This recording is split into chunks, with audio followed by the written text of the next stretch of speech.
Hello friends, अस्सलाम वालेकुम and welcome to reality stories. दोस्तों, वियतनाम वॉर 1955 में शुरू हुई थी। ये जंग 20 साल तक चली। दरअसल ये जंग नॉर्थ वियतनाम और साउथ वियतनाम के दरमियान लड़ी जा रही थी, लेकिन अमेरिका भी इस जंग में कूद पड़ा। अमेरिका साउथ वियतनाम को सपोर्ट कर रहा था, इसीलिए लाखों अमेरिकन फौजियों ने इस जंग में शिरकत की थी। लेकिन दोस्तों, ये वीडियो वियतनाम वॉर के ऊपर नहीं है, बल्कि वियतनाम के जंगलों में रहने वाली एक अजीब मखलूक के बारे में है। इस मखलूक के होने के कोई सबूत तो नहीं है, लेकिन अमेरिकन फौजी अमेरिका वापस आकर इस मखलूक की कहानियां सुनाते थे कि कैसे इस मखलूक ने जंगल में बेशुमार अमेरिकन फौजियों को मार डाला था। ये कहानी तब शुरू हुई जब साउथ वियतनाम के एक घने जंगल में 12 अमेरिकी फौजी मौजूद थे। इनकी बेस यहां से 5 किलोमीटर दूर थी और ये उसी तरफ जा रहे थे। अचानक इन फौजियों पर हमला हो गया, इन पर गोलियां बरसना शुरू हो गईं।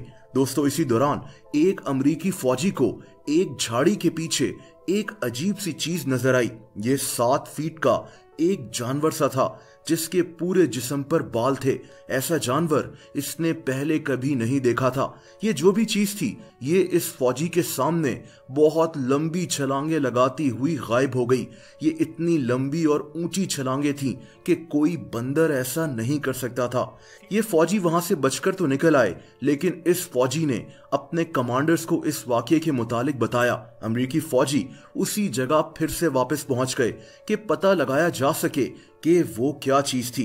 दोस्तों, यहां इनकी हैरत की इंतहा न रही, क्योंकि इधर एक वियतनाम के फौजी की लाश पड़ी हुई थी। इसकी लाश को नोचा गया था। इसकी लाश ऐसी थी जैसे इसको किसी जानवर ने बुरे तरीके से चीर फाड़ दिया हो। दोस्तों, अमेरिकन फौजियों को वहां के लोकल लोगों ने बताया कि ऐसा पहली दफा नहीं हुआ। ऐसी लाशें इस जंगल से मिलना मामूल की बात है। इन्होंने बताया कि इस जंगल में एक ऐसी मखलूक रहती है जो दुनिया में पहले कभी नहीं देखी गई। इनकी तादाद काफी ज्यादा है। ये लोग इसको मुख्तलिफ नामों से पुकारते थे, जैसा कि बटुटुट या फिर उजित। लोकल लोगों ने यह भी बताया कि ये मखलूक इस घने जंगल में कदीम दौर से आबाद है और ये इंसानों पर हमला कर देती है। इनके मुताबिक ये इस घने जंगल में छुप कर रहते हैं, लेकिन अक्सर लोगों के सामने आ जाते हैं। ये मखलूक ज्यादातर रात को लोगों को दिखाई देती थी। दोस्तों, अमेरिकन फौजियों ने इस मखलूक को पकड़ने का प्लान बनाया। कई फौजियों को इस जंगल में भेज दिया गया कि शायद इनके हाथ ये मखलूक आ जाए। इस दौरान इनको कई दफा ये क्रिएचर नजर भी आया, लेकिन ये बहुत तेजी से ऊंची ऊंची छलांगे लगाता हुआ गायब हो जाता था। कई दफा जब ये फौजी इस पर गोलियां चलाते थे तो ये मखलूक इन पर पत्थर भी फेंकना शुरू कर देती थी। इसीलिए अमेरिकन फौजियों ने इसको रॉक एप का नाम दे दिया था। इनको बेशुमार फौजियों ने साउथ वियतनाम के इस जंगल में देखा था। ये फौजी बहुत ज्यादा डरे हुए थे, क्योंकि इन्होंने ऐसी चीज पहले कभी नहीं देखी थी। एक और वाकये में अमेरिकन फौजियों ने ऐसे 7 से 8 क्रिएचर्स को देखा जो एक लाइन में चल रहे थे। इनको दूर से लगा कि ये वियतनाम के फौजी हैं और इन्होंने इन पर गोलियां चला दी, लेकिन फिर इनको अजीब तरह की आवाजें आना शुरू हो गईं। ऐसी आवाजें इन्होंने पहले कभी नहीं सुनी थी। ये फौजी सहम गए। इनको अंदाजा हो गया था कि ये वही क्रिएचर्स हैं, और फिर इनको ये क्रिएचर्स ऊंची ऊंची छलांगे लगाते हुए भागते हुए नजर आए।